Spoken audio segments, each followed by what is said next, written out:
We wish you a very pleasant afternoon.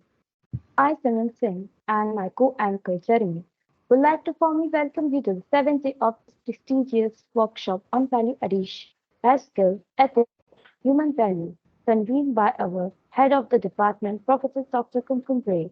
We can improve our own and other people's quality of life by blending these elements into our life, promoting a lifestyle that is more satisfying and fulfilling.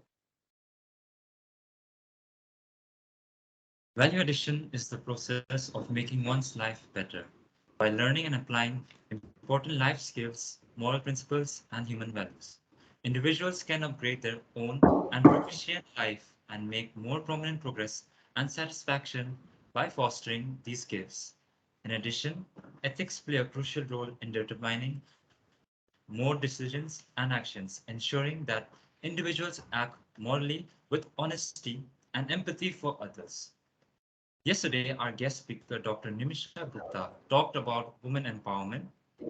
In her insightful session, she discussed about the topics such as female labor force participation rate, employability among women, and problems of women at workplace.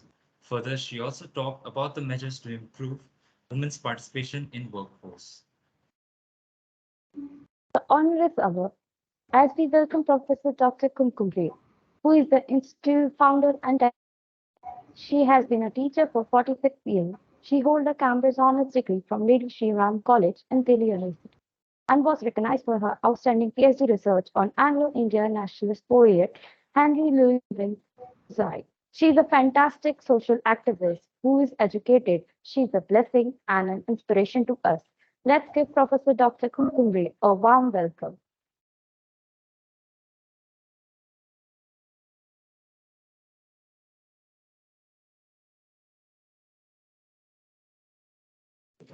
Please unmute yourself. You are on mute. So good afternoon to all the participants. I am so indebted to you, Dr. Matthews, that you have taken your precious time. Can you hear me now? We can hear you, madam. Okay. So I'm really very grateful to you for having taken out your precious time, and the participants will definitely carry back your words. So without any delay, I hand over to the anchors of today, and it leaves its mark on your workshop. Thank you. Thank you. Thank you, ma'am, for your motivational words and guidance that bestowed upon us. You are an inspiration to all of us, and we have always learned so much from you. We thank you that you share your valuable experiences with us. Internationalization is more than just translating documents and content in other language.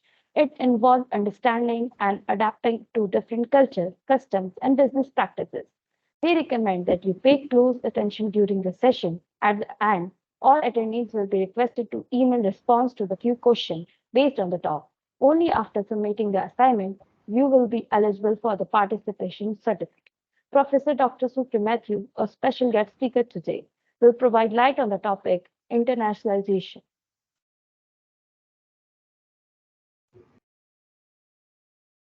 Professor Supriya Mathew is an international higher educational leader and planner with a proven record of success.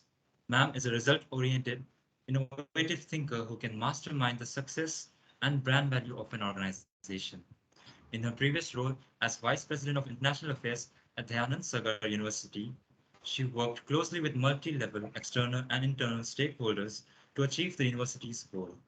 She managed stakeholder relationships and expectations, negotiated contracts, and research, development, and maintained business negotiations with universities. She has also led and sourced the identification of innovative programs and strategies to build and expand the university's international presence and awareness of program offering in targeted market. Ma'am is highly accomplished international higher education leader and strategist with a passion for global education. I would like to request ma'am to please come and share your valuable inputs. Over to you, ma'am. Thank you, Jeremy. Let me just share my screen.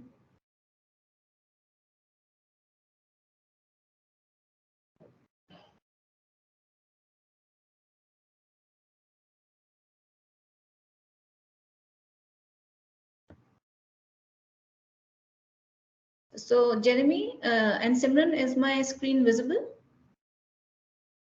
Yes, ma'am. Yes. Yes, ma'am. Okay. So, my name is Supriya Mathew, and thank you for so kindly introducing me here. Uh, I understand that the students that I'm talking to today are mostly language experts, and they are doing masters in arts, and probably we would be having a few undergraduate students as well. Uh, I have been working in internationalization of education for more than a decade now, and throughout my experiences in different parts of the country as well as the world, I have come to understand that internationalization is a very strong force which brings the worlds together, and it wields a lot of soft power. In my talk today, especially because looking at the fact that you are language students and many of you are studying English, in my talk today, I'll give you a brief overview of internationalization, which will help you understand what exactly it is. And then I would talk to you about more practical aspects of how internationalization in Indian university or internationalization at Amity can be helpful for your career. So I will start my talk now. What exactly is internationalization in higher education? Basically, it is a concept by which the educational provisional of an educational system becomes little more sophisticated, advanced, enriched, and applicable to students from all backgrounds and countries. So the system of the education becomes a little more sophisticated, little more culturally acceptable, and academically very responsive to the needs of the world. And it is also a systematic and symptomatic effort which makes higher education more responsive to the requirements and challenges of a globalization of society, economy, and labor markets. I will, talk to you about globalization of society, economy, and labor markets later on in my talk. Just to introduce this as a concept and strategy aim in higher education, internationalization right now is not very old. It is a relatively new, broad, and diverse phenomena. The internationalization of higher education can be defined simply as the process of incorporating international or intercultural components into higher education institutions, teaching, research, and other roles. Basically, the whole process of this internationalization moves higher education into a more worldwide direction. There is more acceptance. So basically, the term internationalization of higher education is commonly used not inside universities and colleges anymore, but it is also subscribed to by the governments, international organizations such as UNESCO, UN, World Bank, and numerous non governmental organizations. The traditional focus of internationalization used to be the student exchanges, faculty exchanges, and cooperations to promote a better understanding of diverse cultures. And a lot went into the language exchanges, especially from the non-native English speaking countries like India towards the English speaking countries of the world. Nonetheless, post the COVID 19 scenario, which shook the hinges of the world, the pandemic showed that natural disasters and health dangers are increasingly having a worldwide reach, and our communities and economic systems become very deeply affected by it. So, COVID changed the face of internationalization from a very formatted way of, joint research, joint exchanges, joint faculty exchanges, the format moved into virtual internationalizations. That is virtual exchange of knowledge, virtual exchange of students, and virtual transformation models of research, etc. Thus, simply put, internationalization today is a very integral part of the learning and teaching environment in any university in India and abroad.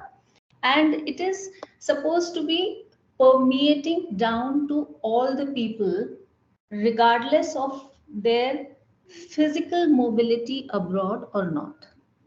So, internationalization would just not mean that you have to go abroad and then only you are touched by the international or globalized facets of your university.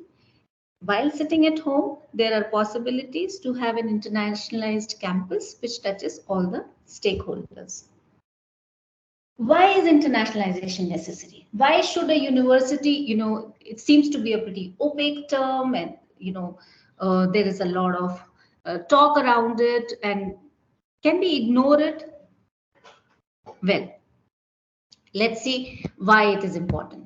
Today, when every piece of existing and existential knowledge is available at the tip of the fingertips on Google, and a chat GPT is, it has kind of revolutionized the existing writing capabilities. And you are English students, I'm sure you must be using chat GPT.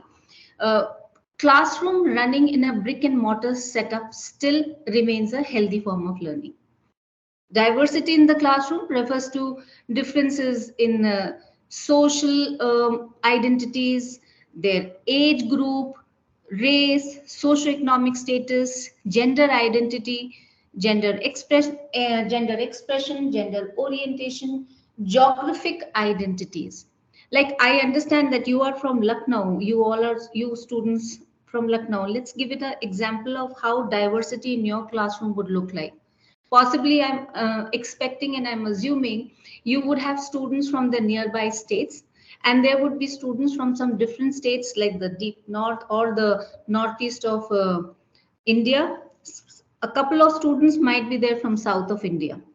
And if there are a lot of students who have come from different countries of, of the world, that is a true diverse classroom.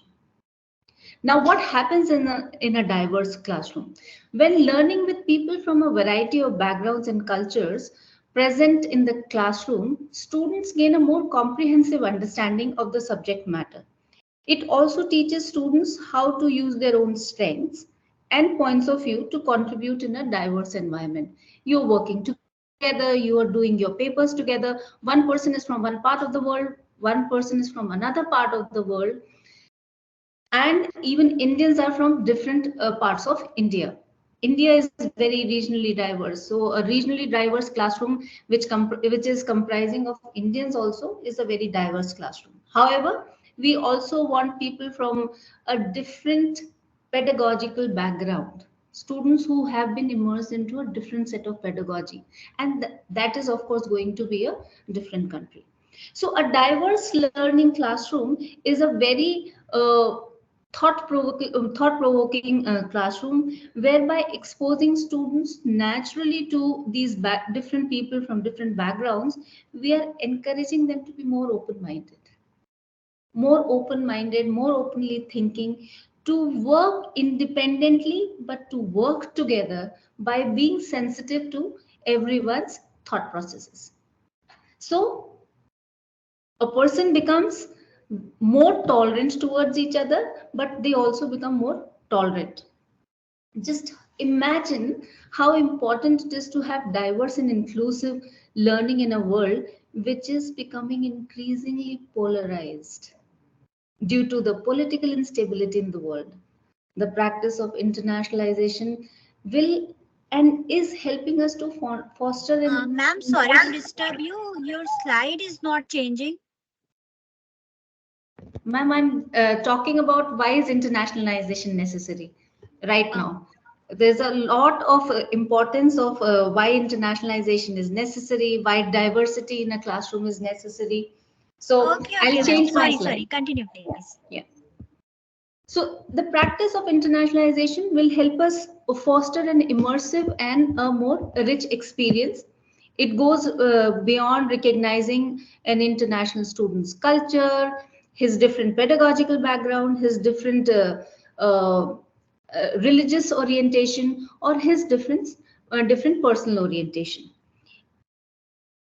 So basically, an intense need for the whole concept was felt worldwide. It was first felt internationally in other countries of the world, and then India also started talking about it. I will talk about how India felt the need of internationalization later on when I'll talk about the new education policy and how it made a lot of difference. Now, I am talking a lot about diversity, equity, and inclusion in the classroom. I'm talking about institutional strengths and the research that it brings to the table. Why India is now at a forefront of a lot of things. India has a rapidly growing higher education system with many universities and colleges offering a wide range of programs. This has created many opportunities for students to pursue higher education skills necessary to succeed in a global economy. There are many opportunities abroad for Indian students. On one hand, the whole world was looking to one country to provide manufactured goods, to do export and import, and a lot of students from one country used to go to different parts of the world. This is called as the demographic dividend. I can assume you will understand which country I'm talking about. Geopolitically, China was much more better positioned than us, and a lot of internationalization focus from the Western world was moving towards China. Then happened the fiasco of COVID when the whole world was unhinged and disrupted. Post COVID, the geopolitical situation of India has become such that a lot of countries, especially the developed nations, are looking at Indian workforce, Indian youngsters to go and work over there. How would internationalization in a university help? If we are not updated to global learning practices, to global work culture and global mindset, we cannot go and work in a different cultural environment. That is why internationalization in the classroom is so important. Just let me give you a small example. Last year, Canada had welcomed 4 lakh immigrants from all over the world to go and work over there. Why? Because the whole world, especially the developed nations, not India and China and some Asian countries, they are suffering with aging and depleting populations. When I say aging and depleting population, that means their populations are actually seeing a downslide. So what happens? India is at such a strategic, place where have we have a growing population. We have actually a booming population. In fact, right now, population could be one of our bigger problems. But because geopolitically we are situated so well, if we have an internationalization experience, we have a study abroad experience, we could be considered for the next good job in any of the countries. Then, why is internationalization necessary for Indian universities? I'm on the last part of my slide. Because a lot of foreign students come from different parts of the world to study in India. And when they come to study in India, they also bring a lot of revenue. That is why internationalization is necessary. On one aspect, learning is needed because a diverse classroom means more learning. There is a definite aspect of institutional research, which becomes very important. The knowledge experience and the sharing experience of the knowledge is something which adds to the quality of learning.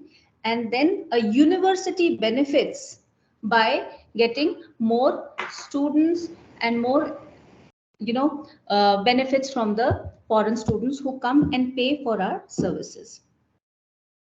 One big example of how institutional benefit is derived out of this internationalization. A simple case study we did. We sent a few mechanical engineers to a university in the UK, which was working with a firm in the UK, and they were working on. I know you are not engineering students, and probably this would not be relevant to you. But this whole, one Indian university, one UK university, and one company, they all got together and they are working on a research project which is going on as we speak to make lightweight metals for cars. So that is how the whole research exchange happens over here. Now, moving on to what the Indian government decided to do. Indian government in 2020, it came out with the new education policy. I'm not sure whether this session is interactive and you can speak to me. So I'll only tell you what happened with the new education policy. The government decided that, hello? Okay, the government decided that now after 34 years, they need to really come up with a new refurbished policy and change the face of education right from the lower classes, the kindergarten classes to the PhD levels. So government introduced and they wanted to make India an attractive study destination for foreign students. Why shouldn't a foreign student come to India? We can talk about that. When most of our students are going abroad and studying in countries of US, UK, Australia, and Canada, there are students who come to us and study. So these are underdeveloped nations or developing nations like Africa, SAARC nations, Nepal, Bangladesh, and a lot of students, even from the US, they want to come down and study in India. India is becoming an attractive study destination for the foreign students, and the new education policy aimed it in its internationalization policy. Then, of course, the whole idea that everybody is looking to India for the IT crowd, for the language and everything, we wanted to develop a global mindset of our learners. Another interesting aspect with the new education policy introduced was that previously, when our students used to go abroad for semester exchange programs, what they brought back as credits was not transferable because there were no equivalences available. And this was true of the foreign students who would come to India because our credits were not universally recognized or not universally acknowledged. The students who would come and study for exchanges in the Indian universities could not carry back transferable credits. This became a problem. So now the new education policy is talking about a more comprehensive credit system, which would be recognized by universities world over, which makes short-term mobility between universities for their students much more easier. So this was another very important aspect of the new education policy. Of course, new education policy also talked about active linkages between Indian and foreign higher educations, tying up. A lot of universities are opening campuses in India. The gift city in Gujarat is supposed to be a tax-free zone where the Indian government is giving land to foreign universities and they're opening campuses in India. Already 3 universities have started working in India and they are offering courses to the students. Then another aspect of internationalization is also to improve global rankings. So the new education policy, I do not know how much you guys are aware about the ranking systems. Hello. Hello. Yes, ma'am, you're audible. Yeah, okay. So I don't know how much you all are aware of the ranking systems, but the ranking systems of the whole world, especially the Times ranking and the QS rankings, are something which make a university stand out in the world. New education policy emphasized the fact that the way universities would be led forward, the leaders and the vice chancellors of the universities and professors, the deans and the faculty members were to work towards increasing the international rankings of the university. And an integral part or an integral vector of increasing international rankings is to do internationalization in a 360-degree setting, which I will tell you in my next slide.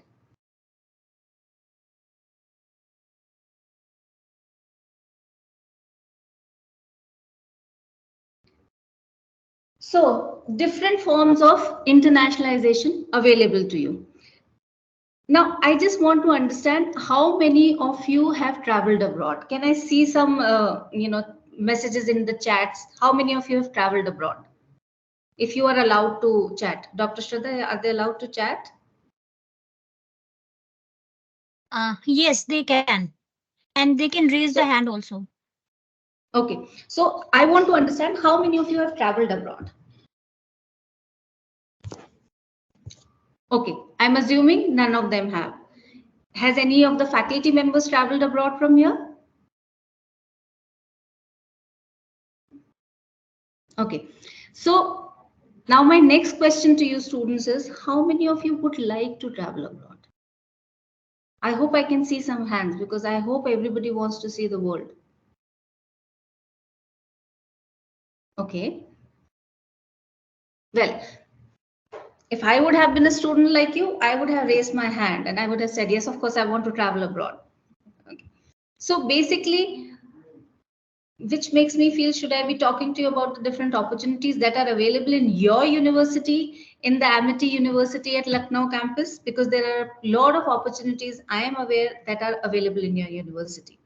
Anyways, let me tell you about the different kind of opportunities that an Indian university can offer to the students.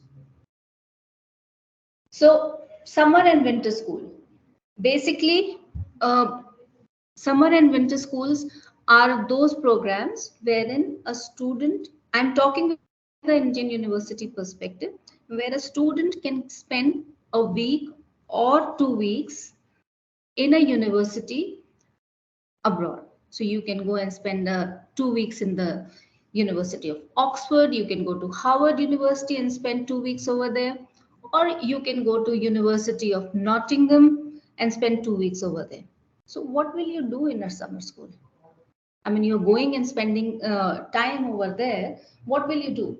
Generally, all the universities, including Indian universities, they plan out some special programs for students to come and visit them so that they understand the kind of teaching and have a intercultural experience to understand what is summer and winter, what is the university all about.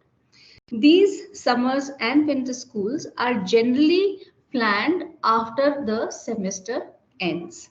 So a student ideally would be going to a summer school in June, in the month of June or in the month of December. These are very good opportunities for students to go and explore opportunities abroad. They can actually go and see what are the opportunities for them to go and study, pursue higher education. Like you are students of English, so a lot of immersive experiences are created for students who are studying English and other languages in many foreign universities. You can go to these summer schools, go to the international office and go to the English language department and talk to them about the opportunities available for you. A big question that would be there in your mind is, ma'am, we cannot afford doing masters abroad or a PhD abroad. When you go and visit these universities during these summer schools and winter schools, a lot of the foreign universities give almost 60 to 70% scholarships to the students, to the deserving students. You have to be academically very good, but you have to go and explore. So summer and winter school generally are good ways of going and experiencing a different university in a different culture and see what your options are. Then comes the semester abroad and semester exchange. Semester exchange is a situation where you can go and spend a semester in a foreign university, which is partnering with your university.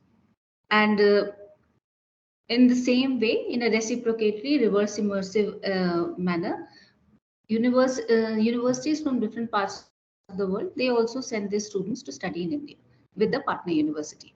Again, this is a year-long or a semester-long experience. Here you go and study with the students who are studying in that university, and it is a absolutely different experience.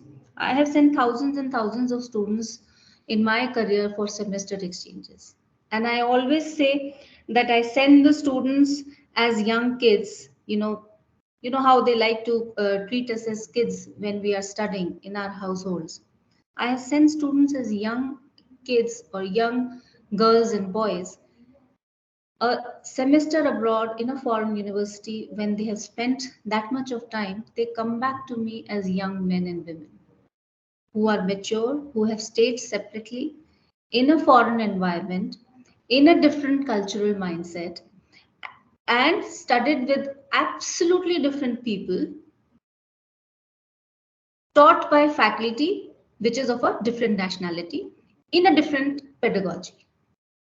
So the whole experience of learning and staying abroad in a foreign environment changes the student completely. And almost always the students I have sent abroad for exchanges, they almost always go back for their master's or their PhD programs. Again, semester abroad and semester exchanges are subsidized programs where the partner universities, when your university signs up an MOU with the other university, generally no tuition fee is paid to the foreign university. And same rule applies for them. Another important thing is a credit transfer arrangement where you can study part of the program in India with your university. And Amity has a lot of these credit transfer programs. I am aware of that. And I have done a lot of these credit transfer programs. You can study a part of the program in your university, and you can actually take a transfer to a foreign university abroad. They will give you an acceptance of whatever credits you have studied in your Indian university, and you can complete your degree over there. Then, of course, there is a simple direct route of completing your graduation or your post graduation in India with your current university, and you can go for a PhD abroad. Some practical points now that I will like to talk to you about the different countries and the different opportunities that are available for you. I would also talk to you about the financial aspects so that you should not think that internationalization is not for everyone or internationalization is only for those people who have got deep pockets.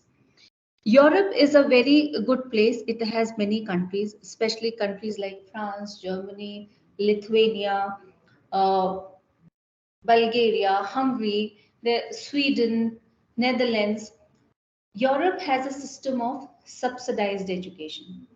They charge very less amount of money. In some of the universities, the amount of fee that you are paying in your university would be equivalent to what you will end up paying in Europe.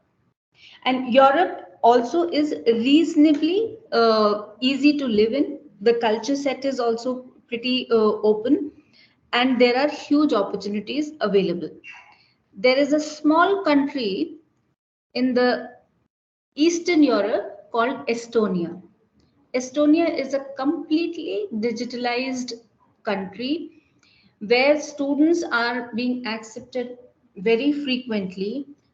Students of English language program or English literature program can actually move into communication programs in Estonia. Because it's a small country, it's Eastern Europe, the acceptance rate is also very high. Now, Europe also has some other opportunities which you can tap into with the help of your faculty members or with the help of any other mentor you have for internationalization. They have programs called as Erasmus programs. That would be ERASMUS, Erasmus programs. Erasmus programs and DARD programs are funding programs offered to the non-European students to come and study in different European countries. So Erasmus scholarships are available and you can avail them and go and study over there. Countries like Taiwan, South Korea, and Japan, they are also facing issue of depleting population, aging and depleting population. That means their workforce is going down. They also look for Indian students to go and study for them. I have been sending a lot of engineering students. However, students from the languages can also actually go and learn the language over there and teach. These universities again offer huge amount of scholarships, and actually they also fund the study of the students. So they're just not offering scholarships; they're paying you stipends also, so that you can sustain your living. Again, excellent countries to live and work, and then probably come back if you want to. Of course, everybody knows the states, the United States of America, and the kind of education that is available over there. There is a course called English as a second language, which is taught to a lot of foreigners in these countries, and it is advisable to go into these programs or move into master's programs, and consider opportunities of doing an exchange. A scholarship which is available to you from the United States of America is Fulbright scholarship, where you can be funded by the American government to go and study and work in the US universities. Canadian government, as I told you, is accepting 4 lakhs to 5 lakhs students every year who go there as immigrants or students, because they need that many people every year to go there, work there, study there, and run their economy. Again, a case of aging and depleting population, which is going down rather than going up. Australia is, between India and Australia, there has been a treaty. The Indian degrees are being recognized by Australia and UK both, and the opportunities for Indian students to study over there is huge. Study over there and work over there. So the opportunities are immense when it comes to internationalization. It is just not a concept which is being, embraced by the Indian government and being spoken by people like us. There is a huge level of work that is happening. One thing I did not touch on in my research is there is a lot of international collaborative research that has been happening, which is funded by the governments. So if you join hands with the university's professor in some other country, they would be ready to write projects with you and your professors, and your further future studies abroad can also be funded. I hope that this last part of the conversation was intriguing and interesting enough for you to ask questions from me about various study abroad options. With this, I would like to end my lecture. Thank you.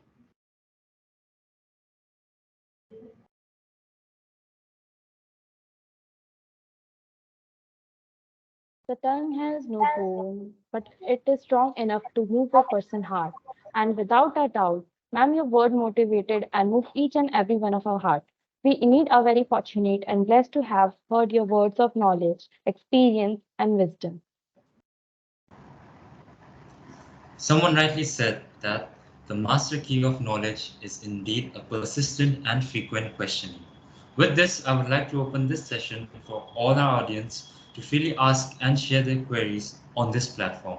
You can raise your hands or write it in the chat box in order to get an opportunity to speak. The stage is all yours.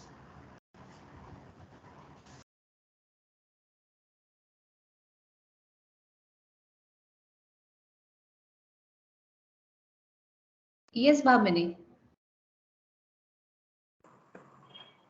Good afternoon, ma'am. Good afternoon. Ma'am, my question is that, sorry, ma'am. Ma'am, my question is that, like, it is said that you need to learn foreign languages. Like, it's not necessary, but people say that you should learn foreign languages if you want to study abroad. Like, if someone, I have seen many people talking that, it's very good if you go to Germany for pursuing engineering. So, it is said that you should learn German and you should have a knowledge of German language. So, does it play a very important role, or if we know like the international language English, so like it's easy to communicate? So, is it very important, or we can just avoid it? See, Germany at the undergraduate level, when you are studying for undergraduate courses, 95% of their courses are taught in the German language. Now understand that you are from Lucknow, right? I'm assuming you're from Lucknow. It is Yes, a ma'am. Hindi speaking state and a Hindi speaking city. Do you have a propensity? I'll just give you an example and then I'll tell you what is required and what not is required. Do you have a propensity to relapse into the Hindi language when you're communicating with each other? Or you generally start communicating with each other in Hindi? In the same way, when you go to Germany, the native speakers over there are Germans. The people who come from the neighboring countries, because they share a border with different countries, they also, Austria and France and all, they also start speaking in the German language. Now, if the intention is to also work in Germany, you can get Yes. a master's program. Few of the programs are available in the English language. But if the intention after doing masters is to study, to work in Germany, it is advisable to learn the language, because you would be actually working with the locals over there, who would be the German nationals. On a daily basis, if you're working in an environment which is ruled, I should not say ruled, which is managed by the Germans, then it is advisable to know the language. So what is advised is at least B1 level of language if you want to work, and B2 if you want to, B2 to C1 if you want to do a PhD after your masters.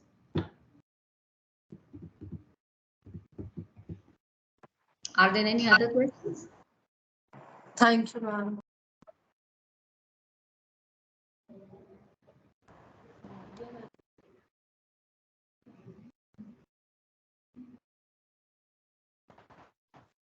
Thank you so much for all the questions and to our respected speaker for sharing in with us such pivotal and versatile knowledge. Speech has power, words do not fade. What starts out as a sound ends in a deed. This brings us to the end of the 7th day of the Value Addition workshop. We thank all the participants, faculty members, our guest speaker, student coordinators, and audience for your patience and participation. Stay tuned with us tomorrow, as that is 19th July. We have Miss Pratichi Bharya as our eminent speaker, who will be talking about personal talent and skills in professional role. Please note that timely submission of the assignment is solicited as it is important for the certifications. Thank you all, and we wish you. Yes, sorry to disrupt you, Jeremy. I am so delighted that you have shared your slides and told our participants about so many opportunities of studying and working abroad. A lot of Bosnia, Estonia, as you said, they have really opened up their gates because of a lot of shortage of workforce and shortage of people there. And this is what the students who want to go and study abroad or to work abroad out of India, it was a great learning session for them. So thank you so much. And I'm really delighted because you brought out another facet of value addition. So thank you. Yes, Thank you, Jeremy. Dr. Thank you all, and we wish you all a great day with prosperous ahead. You may Thank all you leave very the much. meeting. Bye-bye.